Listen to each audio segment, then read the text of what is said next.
তুই ঘড়ি দেখতে জানিস না, কিন্তু টাইমটা কি করে বুঝিস বলতো? সবে 1টা বাজে, আর এখানে বসে আছিস রান্নাঘরের সামনে। সবসময় কি রান্না বান্না হয় টাইম মতো বলতো? 1টা বাজতে না বাজতেই এসে এখানে বসে আছে, রান্নাঘরে ঢুকে পড়ছে, খিদু পেয়েছে জানান দিচ্ছে।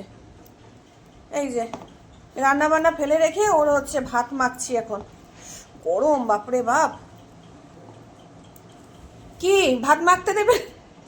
এতটা খিদে পেয়েছে মামা? তুমি স্নানু করেছো বলে আজকে খিদে পেয়েছে? স্নানু করেছো, সাজুগুজু করেছো, মা টুকু পরিয়ে দিয়েছে, তাই তো? খুব খিদে পেয়েছে তোমার? হ্যাঁ, দাঁড়াও ভাতটা মাখি মামা, গরম তো, খুব গরম গো। তুই আর বিরক্ত করিস না, এমনিতেই ওর খিদে পেয়েছে। না খেলে হবে? শান্তিতে খেতে দে মামা। মামা ধীরে ধীরে খাও, জিভ পুড়ে যাবে। কপা কপ খাচ্ছে, খুব খিদে পেয়ে গেছে। আজকে স্নান করে দিয়েছি তো তাই।